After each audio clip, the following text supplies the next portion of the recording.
Award-winning soprano Dr. Whitney Myers has performed with companies both across the United States and internationally, on the opera stage and on the concert stage. At Wagner in Vermont 2022, you'll have seen Whitney on stage as the Valkyrie Helmvigga, a role which she returns to in 2023.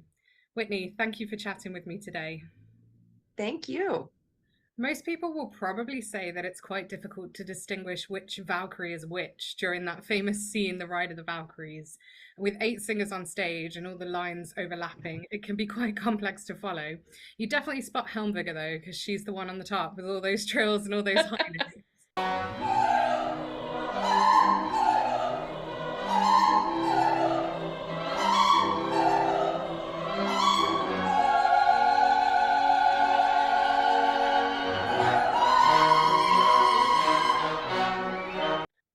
Most of the characters in the score get a lot of story and we get to learn quite a lot about them, but the Valkyries don't have any of that, and we have to still perform as a character on stage. How do you go about creating your character for Helmvigga? Who's Helmvigga for you? I think that's what's exciting about it is that you don't really have a whole lot, so you can be super duper creative.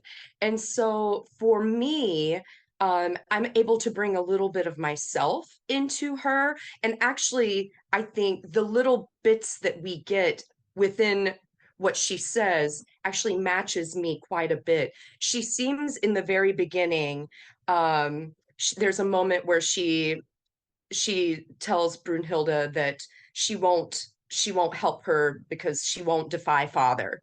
Mhm. And so I think she's very much a rule follower in what she finds the rules to be. So, and I think she is very much, I don't want to say they're scared of their father, but they revere him, they kind of revere him. They think very highly of him. He is very powerful and they're very powerful, and I think that they strive for matching the power that he has. And so within that, it's kind of a, I'm going to watch him and not mimic him, but kind of, you know, follow in his footsteps, and maybe one day I will be as powerful as he is within my power field, if that makes any sense. So I think she's a bit of a rule follower while still being a Valkyrie. You know, she's very strong. And so, and that's part of her strength is that she, when she says no, she means no. And when she, you know, wants to say yes or help, she will do that. And, but I think the other cool thing about this is it's such an ensemble piece. And so watching all of them together, you can really see each one bring their character, because I think last year we were all very different in how we physicalized, not just vocally, but how we physicalized our characters. So it's really exciting to see all of that kind of interlap on the stage with the Valkyries. So yeah, she's just really fun. I just have to bring a little bit of my what I call my Taurus nature, which is quite stubborn, and I think she's quite stubborn. Love that. That's great. Yeah. So, something we've touched on a little bit with some of the other people is the challenges of covering a role. And as well as singing Helmvigga, last year you covered Brunhilde in Die Walküre, and this year you'll be adding Brunhilde in Siegfried to your repertoire as well. Can you tell us a bit about what it's like, the experience of covering a role for you? What's that like? Well, it's always different covering a role with different companies. You never know what to expect. But covering at Tundi, covering Jenna as Brunhilde is wonderful because it is such a family unit with Tundi, and so everything is a process of this great creativity and allowance, and everyone's allowed to be themselves and do their own thing. I mean, to an extent, obviously, what's on the page, but so it's really wonderful to have that kind of family feel, and so you feel safe. And so when you feel safe, it allows you to really try things that maybe in in a situation with a little bit more stress or a different type of feeling, it wouldn't happen that way. So it's really nice because I feel like I've been able to try on this character, try on this role, how it feels vocally, to see if it works for me, what doesn't, what I need to work on. And that's really nice to be able to do that in a safe space and not, you know, it's not always a safe space. I'll just say that. Working with other companies, I have seen not safe spaces. Mhm. Yeah. It's Brunhilde is such a big role, and you don't get the opportunity to kind of get up on your feet and do that so much when you're covering. How Mhm. do you check that you know everything in the role, that you're ready? Should for some reason you have to go on, how do you know you're fully prepared? Is there a moment in your preparation where you just think, yeah, that's it, I've got it? Or what's it like? It's funny because Wagner, the way he composes, I know that I'm ready when harmonically things really solidify in my mind. That's So for interesting. me, it's the harmonic progressions that Wagner is so genius at that really actually enable you and help you learn the role, and know where you're at, because everything that he writes, it's really the emotion is there in the orchestration as well, as to what you're about to say, and where he sits things in the voice also is really helpful dramatically, with what the character's about to say. So I would say when the harmonic process of the scene really sinks in, that's when I know I'm ready, because it always helps me kind of remember what's coming or what I'm about to say or what's being said or how you should feel in that moment. And of course, there's always word flubs and this and that, but I think it's the harmonic structure of the piece when it feels second nature. That's when I know. Yeah, that's really interesting. So many people talk about learning all the words and making sure that they've got all the words ready, but actually taking it from the other side and learning it harmonically like that. That's really Mhm. interesting. But yeah, I can see how that would work, how that would Yeah, sit. because he just gives you so much. And then there are moments when he gives you nothing, you know? And so, and looking at those moments and figuring out why he did that is really helpful. Hmm.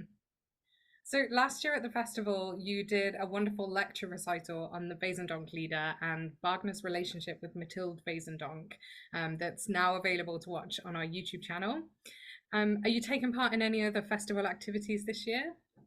I am. I'm actually going to do some Kundry in the Parsifal scene. So I'm really excited because, again, this was an opportunity for me to learn a portion of this really intense, very deep, very conflicted character. I mean, Yeah. she's just, there's so many facets to her, and she's so interesting. And she's interesting as a character, and she's interesting vocally. I mean, when you look at that, the way he wrote that role, it's for soprano, but lots of mezzos have done it, and it's very dramatic. It's very legato. It's just it's so exquisite. It's really exciting. So I'm really excited to try her on a little bit and see how she feels. Yeah, that's going to be fun. Yeah, I think every woman involved in the the festival is going to be involved in that scene in some way as a flower maiden. It's yeah, going to be such a big thing in the Lattice, so I'm excited to yeah, see when that comes out. yeah. Um, so, what are some of your other research interests in the field of opera? Well, I'm also in academia, so something that I have witnessed is the how we train young dramatic voices or young voices that we see on the path towards that dramatic route. And so that's something of interest for me, is how do we train these young voices? How do we mentor them? How do we use terminology that is supportive and uplifting to them, that doesn't cause a complex later on? Because a lot of adjectives and terminology that we use in general in singing historically have always not had such positive connotations. So using terminology that really uplifts a young dramatic voice so that they feel positive about their future and where their voice may go. Also, working with the function of the voice. How do we work with this voice at a young age and in they take just a little bit longer to develop. And I always joke that, like, when my voice started changing, it was like I had puppy legs again. You never know what's going to happen with the voice because it's just so different than your lyric soprano or coloratura or something like that. So really working with these younger voices so that they understand the function of the voice and making sure that the functionality is healthy to set them up in a way that will kind of propel them into a healthy phonation and propel them into their growth and Hmm. allow that growth to happen in a natural way. Yeah, because it's a long process. Um, Hmm. and you're right, there is some terminology that comes up. The thing of like you have to wait, you're not ready yet, and Hmm. your colleagues are, and it's so hard to deal with. So Yeah. that's fascinating. Hmm. Yeah, thank you. So, other than Brunhilde, Helmvigga, and Kundry, which we've mentioned, do you have any favorite roles that you love to sing, or is there a dream role out there for you that you can't wait to do?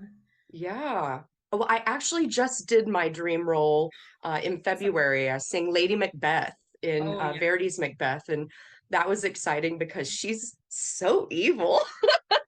you know, and she really is kind of the puppeteer. And we joked during the production that really the show should be called Lady Macbeth instead of Macbeth because she is running that whole show and manipulating everything.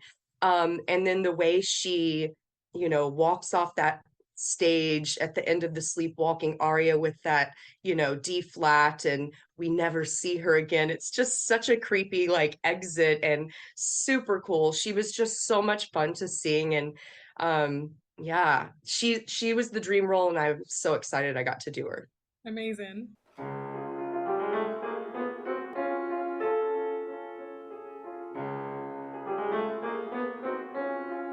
Una macchia e qui tuttora io ti dico o maledetta una due di questa l'ora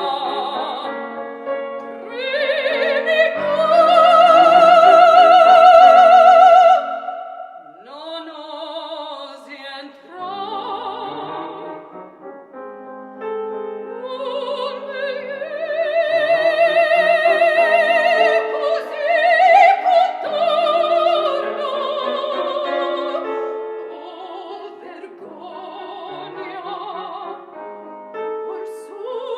entrar chi poteva in quel miliardo tanto sangue immaginar chi poteva tanto sangue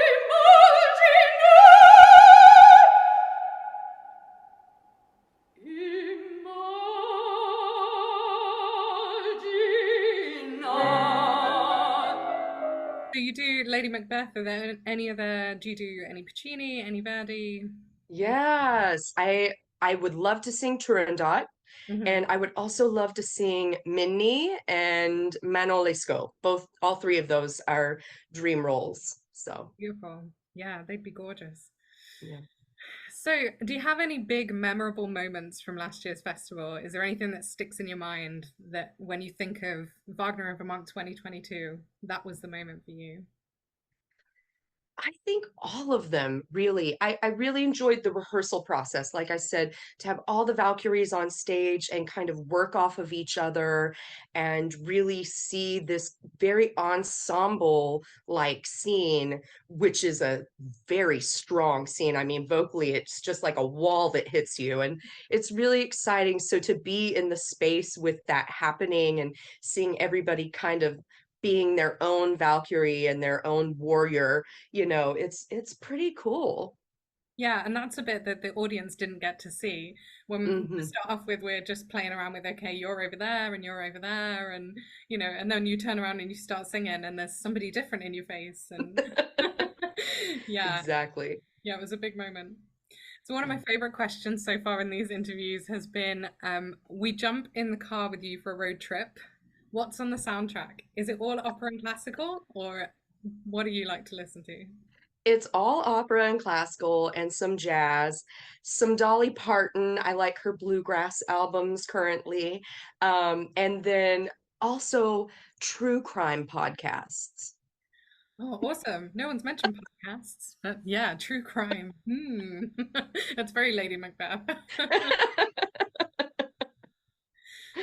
And if you had to give one reason why people should go to Brattleboro, Vermont this August for the Wagner in Vermont Festival, what would your one reason be? Oh my goodness. It's so exciting that they are doing these like this ring cycle that we started with the Rheingold and the Die Valkyrie, and then this year the Die Valkyrie and the Siegfried, and then of course the final one I'm sure is in the distance of this is something that's being planned, and that's super rare and super exciting. And not only that, so you are just if you love Wagner's music, you're immersed with his music for a whole week. I mean, is there anything better? I mean, besides Bayreuth, which Yeah, if you want to go over there and spend that money, great. But you can get that experience in beautiful Brattleboro, which is also another reason to go. It's so beautiful there. The farmers markets, the town, there's just so much character. It's such a beautiful place.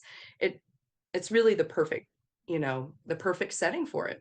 yeah. And there's only so many seats at Bayreuth, so we've got the Exactly. rest. Great. Well, thank you so much. This has been really interesting, and it's Thank been you, so good to Wendy. catch up.